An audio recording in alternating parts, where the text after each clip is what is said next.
اپنی تقدیر پہ خوب اتراؤں گا، جا کے شہر مدینہ میں بس جاؤں گا، واپسی کا میرا جب ارادہ نہیں، واپسی کا میرا جب ارادہ نہیں، پھر یہاں گھر بنانے سے کیا فائدہ۔ دوستو، مقرر ہر دل عزیز، ذی صلاحیت، کروڑوں کے مجمع میں سنجیدگی بخش دینے والا ادیب، ایوان باطل میں زلزلہ برپا کر دینے والا خطیب، خیمہ کفر میں کوہرام مچا دینے والا ادیب، بلکہ خطابت کے نیر تابہ، آپ روئے سنت، آسمان خطابت کا چمکتا ہوا ستارہ، گلشن خطابت کا مہکتا ہوا پھول، وادی دارالعلوم ندوہ کا ایک روشن ستارہ، حضرت مولانا مفتی سلمان نصیر صاحب ندوی دامت برکات ملالیہ۔ میں اس وقت حضرت والا سے بہت ہی ادب و احترام کے ساتھ گزارش کر رہا ہوں کہ آپ تشریف لائیں اور اپنے نورانی و عرفانی، حقانی و لاسانی خطاب سے ہم تمامی سامن کو محظوظ و مستفیض فرمائیں۔ استقبال کرتا ہوں ان چار مصروں کے ساتھ حضرت والا، مبلغ اسلام، مبلغ ندوۃ العلماء لکھنؤ، ان چار مصروں کے ساتھ کہ اذانیں مسکراتی ہیں بھجن کی باغبانی میں۔ 5-7 لوگ آہستہ سے بول سکتے ہیں سبحان اللہ۔ اذانیں مسکراتی ہیں بھجن کی باغبانی میں، بٹن رامو لگاتا ہے رفیع کی شیروانی میں، ارے رضا کی عید پر راجیو سویاں پھوٹ کھاتا ہے، مدینہ مسکراتا ہے یہاں گنگا کے پانی میں۔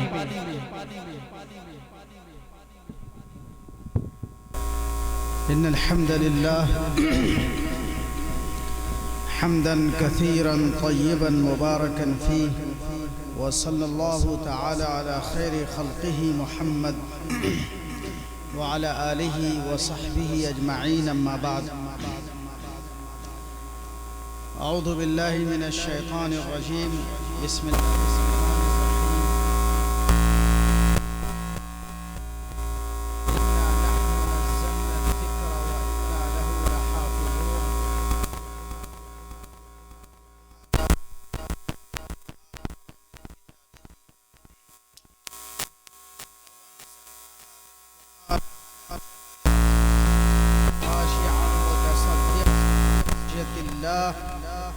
وتلك الأمثال نضربها للناس لعلهم يتفكرون۔ صدق اللہ العظیم۔ اسٹیج پر اور حفاظ اعظام اور میرے بزرگوں، نوجوان دوستوں اور بھائیوں، آج کا یہ پروگرام جو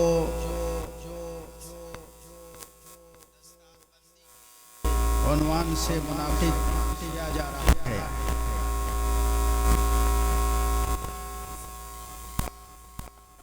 تعلق اور رشتہ قرآن سے ہے۔ آپ دیکھ رہے ہیں کہ اسٹیج پر ایک بڑی تعداد میں ہمارے نوجوان نوخیز بچے ہیں جن کی ابھی داڑھی اور مونچھیں بھی نہیں آئی، اور انہوں نے قرآن حفظ کیا ہے۔ ان کی دستار بندی ہوگی، ان کے سروں پر فضیلت کی دستار رکھی جائے گی۔ یہ فضیلت کی دستار جو رکھی جائے گی وہ ایک علامت ہے، ایک بہت ہی معمولی سا اس دنیا میں ان کے لیے اعزاز ہے، اعتراف ہے، اقرار ہے، لیکن واقعہ یہ ہے کہ قرآن کو یاد کرنے کی فضیلت، قرآن کو حفظ کرنے کی فضیلت اس سے کہیں زیادہ بڑی ہے، اس کا مقام اس سے کہیں زیادہ بلند ہے، جو ہم سوچ سکتے ہیں، جو سمجھ سکتے ہیں، یا جو ہم بتا سکتے ہیں۔ احادیث میں قرآن کریم کی فضیلت کئی جگہوں پر آئی ہے، حفظ کرنے کی فضیلت۔ ایک موقع پر اللہ کے رسول صلی اللہ علیہ وسلم نے فرمایا کہ اللہ کے کچھ مخصوص لوگ ہیں، ان للہ اہلینا، اللہ کے کچھ مخصوص لوگ ہیں، یعنی جو اللہ جن کو اپنا خصوصی قرب، اپنا خصوصی تعلق اور اپنی خصوصی عنایت سے نوازتا ہے، اللہ کے وہ چہیتے ہیں۔ اور پھر اللہ کے رسول صلی اللہ علیہ وسلم نے فرمایا کہ اللہ کے وہ چہیتے قرآن کے علم کو اور قرآن کے یاد کرنے والے ہیں، قرآن کو اٹھانے والے لوگ ہیں۔ اللہ کے رسول صلی اللہ علیہ وسلم نے فرمایا کہ جو قرآن یاد کرتا ہے، یہ قرآن کل قیامت کے دن، یہ قرآن کل قیامت کے دن اس کے لیے، اس کے والدین کے لیے اور اس کے حضرات محترم، حضرت معذرت چاہیں گے کہلانا ہے، جو لوگ روڈ پہ ٹہل رہے ہیں، یہ بھائی کا مطلب اعلان یہ ہے کہ پرشاسن کے لوگ آ رہے ہیں تو تھوڑا دقت ہو جائے گی، برائے کرم آپ آگے بیٹھ جائیں، میرے بھائی آ جائیں، جلسہ آپ کا ہے، پروگرام آپ کا ہے، یہ حفاظ کرام مہمان رسول آپ کے ہیں، پرشاسن کے کچھ لوگ آپ کے پروگرام میں آ رہے ہیں، بھی آپ کو دیکھیں گے افراتفری کا ماحول تو ناراض ہوں گے، اس سے بہتر یہ ہے کہ کوئی بدنامی یا اس طرح کی کوئی بات نہ ہونے پائے، ہمارا پروگرام اچھی طریقے سے ہو جائے، اس لیے آپ تمام لوگوں سے گزارش ہے جو روڈ پہ ٹہل رہے ہیں یا ادھر ادھر کھڑے ہوئے ہیں، برائے کرم آ کے پنڈال کے اندر بیٹھ جائیں، پرشاسن کے کچھ لوگ آ رہے ہیں۔ تو میں عرض کر رہا تھا کہ قیامت کے دن جب حالات بہت سخت ہوں گے، قیامت کا جو منظر قرآن میں اس کا جو نقشہ کھینچا گیا ہے، آپ نے سنا ہوگا کہ قیامت کا دن، اس دن کی خطرناکی، اس دن کی ہولناکی کا یہ عالم ہوگا کہ اس دن کوئی کسی کا نہیں ہوگا، اس دن باپ بیٹے کا نہیں ہوگا، بیٹا باپ کا نہیں ہوگا، ماں اپنی اولاد کی نہیں ہوگی اور اولاد اپنے ماں کی نہیں ہوگی۔ اس دنیا میں جو جس کا جگری یار اور دوست ہوگا وہ بھی اس سے منہ موڑ لے گا، کوئی کسی کی مدد نہیں کرے گا۔ لیکن اس دن اگر کوئی کسی کی مدد کرے گا، سفارش کرے گا، اور یہ بھی میں عرض کر دوں کہ یہ سفارش کرنے والی جو بات ہے، سفارش کیا کرنا ہے، سفارش کا مطلب کیا ہے؟ سفارش کا مطلب یہ ہے کہ کسی کی مصیبت میں کسی کی مدد کرنا، کسی کے لیے انتظام کرنا، کسی سے کہلوا دینا کہ اس کی مصیبت آسان ہو جائے، اس کی مشکل آسان ہو جائے، آسانی پیدا کروا دینا، یہ سفارش ہے۔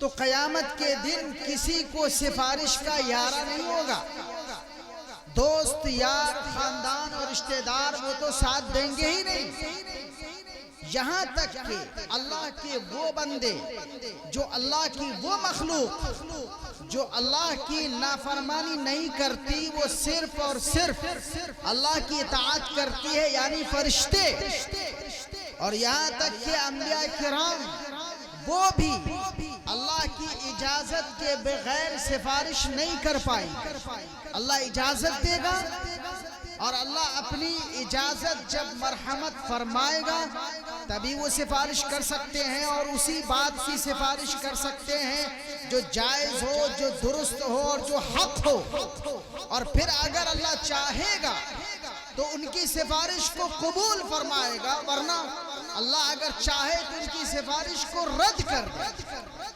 یہ بات قرآن میں بہت ہی تاکید کے ساتھ اور زور کے ساتھ اس بات کو بیان کیا گیا ہے، لیکن اس کے باوجود ایک چیز ہے جو قیامت کے دن انسان کی سفارش کرے گی، اس کے والدین کی سفارش کرے گی اور اس کے خاندان کے ایسے افراد کے لیے سفارش کرے گی جو جہنم کے حقدار بن چکے ہوں گے، جن کی قسمت میں جہنم کا فیصلہ ہو چکا ہوگا۔ آپ جانتے ہیں وہ کیا چیز ہے؟ وہ قرآن ہے، وہ قرآن ہے۔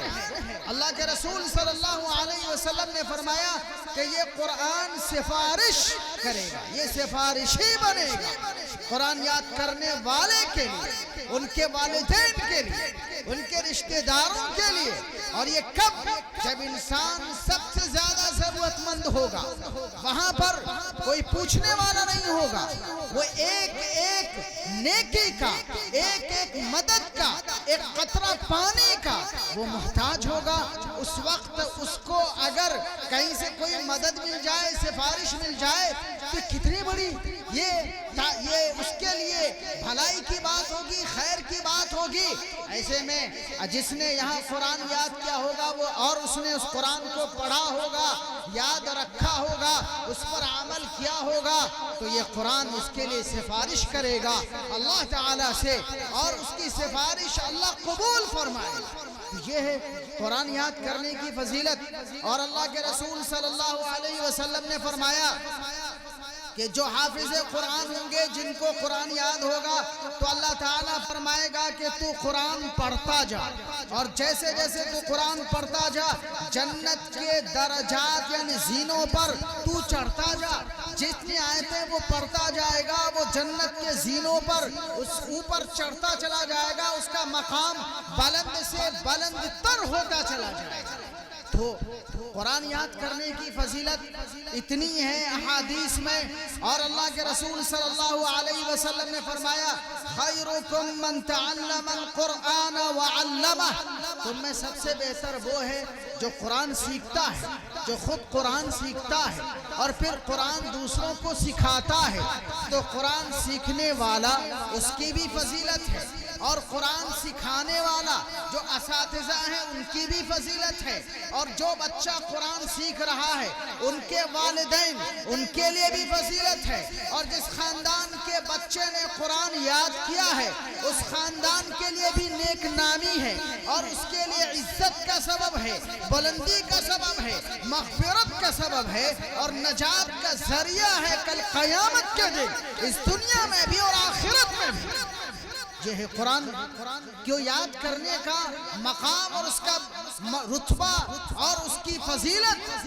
لیکن میں آپ سے یہ عرض کروں کہ یاد رکھیے, یہ جو قرآن بچے یاد کرتے ہیں یہ ایسا نہیں ہے کہ یہ بالکل ایک عام بات ہے جیسے کوئی بھی کوئی کتاب یاد کر لے اور وہ اس کو یاد رکھے, زندگی بھر اس کو یاد رکھے, چاہے کوئی ایک چھوٹی سی کتاب ہو. آپ تجربہ کر کے دیکھ سکتے ہیں, ایک چھوٹی سی کتاب جو قرآن نہ ہو یا قرآن کی صورتیں نہ ہوں, کوئی اور کتاب ہو, کسی کو دے کر دیکھیے کہ وہ اس کو یاد کرے, اور صرف یاد ہو سکتا ہے وہ کر لے اور بہت جلدی کر لے, لیکن پھر وہ اس کو یاد رکھے, پھر زندگی بھر یاد رکھے, ایسا بہت مشکل, ایسا ایسا کرنا تقریباً ناممکن ہے. لیکن یہ قرآن کا اعجاز ہے, یہ قرآن کا کمال ہے, یہ اللہ کی طرف سے انعام ہے اس امت کے لیے اور اس امت کے نوجوانوں کے لیے کہ اللہ تعالیٰ نے اس قرآن کو یاد کرنا آسان سے آسان تر بنا دیا ہے. اللہ تعالیٰ فرماتا ہے وَلَقَدْ يَسَّرْنَا الْقُرْآنَ لِلذِّكْرِ فَهَلْ مِن مُدَّكِرٍ. اس قرآن کو ہم نے نصیحت حاصل کرنے کے لیے اور یاد کرنے کے لیے آسان بنا دیا ہے. تو ہے کوئی جو اس قرآن کو یاد کرے اور اس قرآن سے نصیحت حاصل کرے؟ کیوں اللہ نے اس قرآن کو یاد کرنا آسان کر دیا اور یاد کروانا آسان کر دیا؟ آج آپ خبریں پڑھتے ہوں گے کہ 5 سال کا بچہ, 6 سال کا بچہ, جو بچہ اپنے سماج کو صحیح طریقے سے نہیں سمجھتا, اپنے ماحول کو صحیح طریقے سے نہیں سمجھتا, جو بچہ ہو سکتا ہے کہ اردو کی کتاب نہ پڑھ سکے, ہندی کا ایک جملہ نہ پڑھ سکے, انگریزی کا ایک پیراگراف نہ پڑھ سکے, لیکن وہی بچہ آخر کیا بات ہے, یہ کون سا معجزہ ہے, یہ کس کی قدرت کا نمونہ ہے کہ وہی بچہ 6 سال سے لے کر 10 سال کی عمر میں ہزاروں ایسے بچے ہر سال اس دنیا میں پائے جاتے ہیں جو اللہ کا کلام یاد کر لیتے ہیں, اور ایسا پختہ کہ کمپیوٹر غلطی کر سکتا ہے لیکن وہ بچہ غلطی نہیں کرتا. یہ آخر کس کا کمال ہے, یہ کس قدرت کا نمونہ ہے؟ یہ اللہ کا وہ قدرت کا نمونہ ہے جو اللہ نے فرمایا وَلَقَدْ يَسَّرْنَا الْقُرْآنَ لِلذِّكْرِ فَهَلْ مِن مُدَّكِرٍ. اس قرآن کو یاد کرنے کے لیے اور نصیحت حاصل کرنے کے لیے ہم نے آسان بنا دیا ہے. تو ہے اس دنیا میں, اس کائنات میں, اس زمین پر اے مسلمانوں ہے کوئی جو نصیحت حاصل کرے, جو یاد کرے, تو یہ یاد کرنا ان لوگوں کے لیے آپ یہ نہ سمجھئے کہ یہ کھیل ہے، یہ تماشا ہے، یہ چند مہینے بیٹھے اور چند سال مدرسوں میں رہے اور ان کو یہ کلام، اللہ کا اتنا عظیم کلام ان کے ذہنوں میں، ان کے دل و دماغ میں محفوظ ہو گیا، یہ کوئی آسان بات نہیں ہے۔ ان پر اللہ کا انعام ہے، اللہ کی نعمت ہے، یہ اللہ کے منتخب بندے ہیں۔ اور یاد رکھیے، یہ ان بچوں کا قرآن یاد کرنا اور اس مدرسے کا جو قرآن یاد کرواتا ہے، وہ اساتذہ جو قرآن یاد کرواتے ہیں، وہ اس نظام کا ایک اٹوٹ، ایک مضبوط حصہ ہے، جو نظام اللہ نے بنایا ہے اس دنیا میں قرآن کو محفوظ رکھنے کا، کیونکہ اللہ نے یہ وعدہ فرمایا ہے کہ وہ اس قرآن کو تا قیامت محفوظ رکھے گا۔ اللہ تعالیٰ نے فرمایا اِنَّا نَحْنُ نَزَّلْنَا الذِّكْرَ وَإِنَّا لَهُ لَحَافِظُونَ۔ ہمیں نے اس قرآن کو، اس نصیحت کو، اس یاد دہانی کو، اس پیغام کو ہمیں نے اتارا ہے۔ اِنَّا نَحْنُ نَزَّلْنَا الذِّكْرَ، اس نصیحت کو ہمیں نے اتارا ہے، بلا شبہ ہمیں نے اتارا ہے۔ وَإِنَّا لَهُ لَحَافِظُونَ، اور بلا شبہ اس کلام کو، اس یاد دہانی کو، اس پیغام کو، اس قرآن کو، اس آخری دستور کو، اس کتاب ہدایت کو ہمیں محفوظ رکھیں گے، ہمیں اس کی حفاظت کریں گے۔ یہ وعدہ یاد رکھیے، صرف اس کتاب کے لیے ہے۔ اللہ نے آسمان سے اور بھی کتابیں اتاری، اور بھی قانون اتارا اللہ نے، اور بھی شریعتیں اتاری۔ اللہ نے حضرت موسیٰ کو کتاب دی، اللہ نے حضرت عیسیٰ کو کتاب دی، اللہ نے حضرت ابراہیم کو صحیفے دیے، اللہ نے حضرت داؤد کو کتاب دی۔ لیکن اس کے علاوہ اور بھی کتابوں کو اللہ نے نازل فرمایا، لیکن ایک بات یاد رکھیے اور اس پر فخر کیجئے اور اس پر اپنی خوشی کو محسوس کیجئے، اپنی نیک بختی سمجھیے، اپنی سعادت سمجھیے، اپنی قسمت پر نازا اور فرحہ اور شادہ رہیے کہ اللہ نے ان سابقہ آسمانی کتابوں کی حفاظت کا وعدہ نہیں فرمایا تھا، لیکن اس کتاب کی حفاظت کا وعدہ فرمایا۔ ان آسمانی کتابوں جو اس سے پہلے اتر چکی تھی، اللہ نے اس کی حفاظت کی ذمہ داری ان قوموں پر ڈالی تھی جن کے درمیان اور جن پر اللہ نے ان کتابوں کو اتارا تھا۔ اللہ تعالیٰ فرماتا ہے اِنَّا أَنزَلْنَا التَّوْرَاةَ، بلا شبہ ہم نے توریت کو اتارا تھا۔ اِنَّا أَنزَلْنَا التَّوْرَاةَ فِيهَا هُدًى وَنُورٌ، جس میں جب اتارا تھا تو وہ توریت سراپا ہدایت اور سراپا روشنی تھی۔ يَحْكُمُ بِهَا النَّبِيُّونَ الَّذِينَ أَسْلَمُوا لِلَّذِينَ هَادُوا وَالرَّبَّانِيُّونَ وَالْأَحْبَارُ، کہ اس توریت کے روشنی میں اللہ کے مطیع و فرما بردار انبیاء اور یہود کے علماء اور یہود کے فقہاء اور یہود کے عبادت گزار اس توریت کی روشنی میں یہود کے لیے قانون بتاتے تھے، فیصلے کیا کرتے تھے، رہنمائی کرتے تھے۔ کیوں؟